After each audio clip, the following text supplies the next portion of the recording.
salaam gars yi maa ngi leen di ziar bu baax a baax mais gars yi Cheikh Bara Ndiaye day rey ni gars yi ñu dem dégg ci Cheikh Bara Ndiaye li nga xam ne loolu la wax ci Amadou Ba ak Macky Sall gars yi bu leen fàtte di abonné nag di like vidéo bi di partager ndax loolu mooy yokk job bi si kanam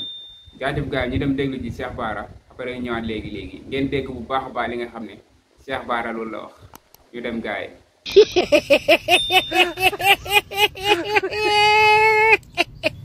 adduna bi ku fi ne rek sa discours la fi bàyyi nga dem jël benn waay boo xam ne moom amul discours Amadou Ba du wax du bind nga teg ko muy concurrence ak monde boo xam ne ci discours lañ nekk du dem waxi Amadou Ba doo gis ku ko TikTok doo gis ku ko parce que amul wax. non moom amul dara lu ñu daanaka moom taxawaay nga déglu président daal mooy ay waxam. man déglu président man du joxe uskup boo ko dalaloon fii ba suba uskup. waaw homme d'état la moo tax gars yi. luy homme d'état homme d'état déedéet homme d'état du jiite gii nguur homme d'état day aar état homme d'état ci état lañ koy natt lu ay discours ay mën a làqatu mën a nëbbatu loolu du dara homme d'état ci ni nga téye sa état loolu lañ lay xool. d'accord mais gis nga léegi man Amadou Ba dama gis mu def ay actes yoo xam ne wóor na ma ni kii moom xam na boppam ñun ñoo xamul nag Macky xamut keneen xamut est-ce que xam nga ne Amadou Ba day jënd ay TikTok bu am mu ngi mel ne nga yor sa TikTok bu am 1 million abonné mu ñëw fay la jënd ko. waaw pour am présence. waaw yow yaa ngi gént benn bis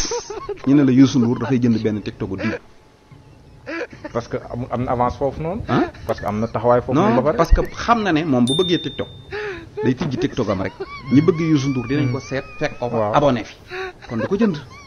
yaa ngi xalaat ñu ne Sonko daf doon waxtaan ak faay dara pour jënd compte am yaa ngi koy xalaat quoi. xalaatu ko parce que day tijji compte am rek ñu ne lii compte Sonko la rek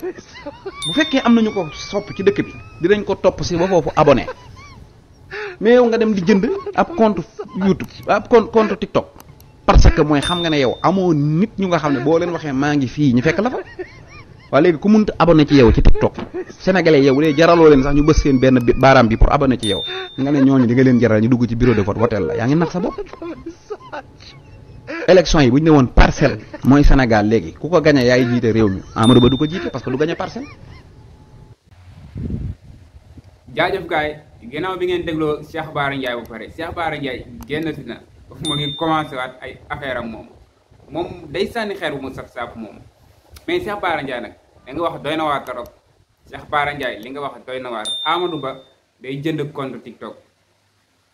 c'est que kenn xamu ko. c'est normal mu jënd compte TikTok ndax kenn xamu ko Amadou Ba ci ginnaaw Macky Sall laa xam moom Cheikh Bara Ndiaye nee na Amadou Ba amul discours amul lenn loo xam ne war na ko wax amul lenn loo xam ne mën na ko wax loo ko laaj mu ne nañ déglu président Macky Sall boo ne Amadou Ba nii mu ne nañ déglu gouvernement bi nga ne ko nee mu ne nañ déglu ministre yi mais pour moom mu jël ay responsabilités wax ci dara assumer ko non koo xam ne nag dégg naa yenn gars yi naan la futur président boo xam ne ñemewoo jël say responsabilité def li nga xam ne loolu nga war a def dana waat torop Amadou Ba mooy Macky Sall mooy Amadou Ba loolu dafa leer ëllëg tamit 2024 boo leen votelee Amadou Ba ba mu folu tamit bu leen yaakaar mu ko ne Amadou Ba mooy seen président donte moom ngeen votel mais du seen président bi Macky Sall président Macky Sall mooy des ci bopp réew mi di doon seen président ba léegi donte ki ngeen di xel li gis ak président bi moo dul nekk benn loolu dafa leer gars yi Amadou Ba daal ko ko votel xamal ne validé nga 3e mandat wu Macky Sall loolu dafa leer man nag su may déglu Cheikh Bara Ndiaye day mel ni Cheikh Bara li nga xam ne loolu lay xalaat quoi li nga xam ne loolu lay bëgg di wax chaque jour moom lay ñëw quoi di ma ko waxal loolu moo ma neex ci waxtaanu Cheikh Bara moom dafa dégg daaj ba pare mën a analyse mën a seetlu xam lu bëri quoi dafa xam lu bëri yenn saa yi day wax benn wax sax nga ne noonu lii mën a nekk mais jamono day dox rek mais da nga gis loolu noonu boo waxee Cheikh Bara yow lii fan nga ko gisee ak fan nga ko déggee damay dégg sax Sanjoo mu naan ko lii yow da nga ko listixaar wala da nga ko seet wala nan nga def ko xam lii mu ne non du listixaar mais lii mooy am lii mooy def nii waaw damay gis gën nag gars yi ci commentaire yi naan ay Cheikh Bara Ndiaye def yenn saa yi day fàtte yàlla quoi day yaakaar mooy yàlla wala daa fàtte yàlla di jéem a xam-xam lu loo xam ne ñëwagul. Cheikh Bara bañ na ko ba du wax ne lii laa gis ci seet du la wax ne lii laa gis ci li saxaar Cheikh Bara day wax ay waxam teg mën na am nag am na feneen fu mu ko teg mais day wax ne ci analyse la ko teg moom loolu lay wax mën na am nag ci leneen la ko teg mais ci lim ñuy gëmloo ñun ci analyse la koy teg loolu la ñuy gëmloo te yàgg-yàgg dañuy gis loolu noonu loolu dafa leer gars yi respecté leen Cheikh Bara Ndiaye gis naa nag ñu koy saaga ci ay seenaan ko fenkat bi ñëwati nga amoo jom defal ni non gars yi respecté leen kii nii même bu dul dara sax Cheikh Bara Ndiaye ab sëriñ la baayu jàmbur la jëkkëru jàmbur la doomi jàmbur la tamit bu leen bàyyi seen yaay yi bu leen bàyyi seen baay yi di saaga baayu jàmbur wala di saaga yaayu jàmbur non loolu baaxul quoi man contre naa gouvernement bi contre naa ko trop mais du ma mës a sànni ay kàddu yu ñaaw jamale ko ci seen côté ndax dama xam li nekk ci saaga quoi moo tax bëgguma kenn koo xam ne yaa ngi saaga doomi jàmbur Cheikh Bara Ndiaye nag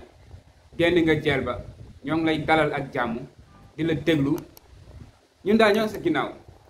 émission boo def ak foo ko mën ci defee ñoo ngi lay déglu ñoo ngi lay siifu loolu dafa leer ndax yu bëri yoo xam ne ñoo ngi siy nelaw yow yaa ñu si yee di ñu xalaatal di sonn quoi di def ay recherche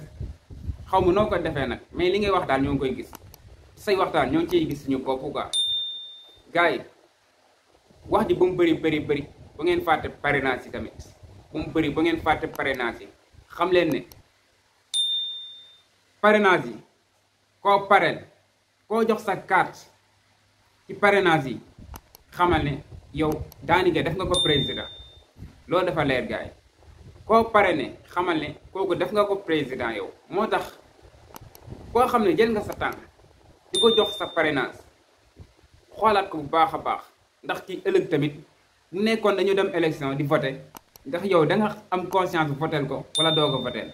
koo narul votel bu ko jox sa parrainage loolu dafa leer koo narul voté bu ko parrainé loolu dafa leer gars yi ngi jooy nag di yuux fu nekk ki nga xam ne moo ngi nelaw de moo ngi ci jeel ba ñu denc gaa ngi yuux fu nekk nee nañ dafa jël nit ñi ñëpp nee nañ Sonko dafa jël ñëpp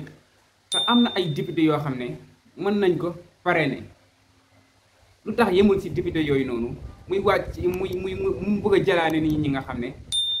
ñooñu lañ yaakaaroon quoi pour ñu jox leen seeni pare gars yi Sonko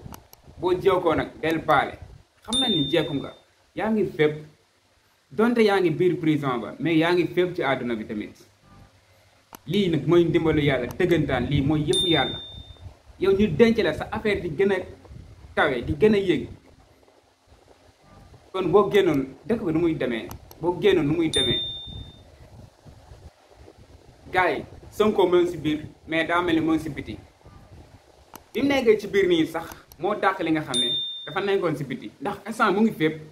ngi fépp laa la wax nii foo génn Sonko foo dugg stade yeeg bitim réew ak Sénégal fépp Sonko ngay gis Sonko ngay dégg gars yi kon waajaleen parrainage yi abonné leen ci chaîne bi aimé vidéo bi déggee naa leen bu baax a baax Cheikh Bara nag ñaanal leen ko bu baax a baax yàlla gën a yokk wér gu yaramam te musal ko ci fee nga xam ne foofu la jógee mu bañ faa delluwaat ñaanal leen ko bu baax a baax gars yi abonné leen aimé vidéo bi partagé jaajëf gars yi bëgg naa leen bu baax a baax ba ci beneen vidéo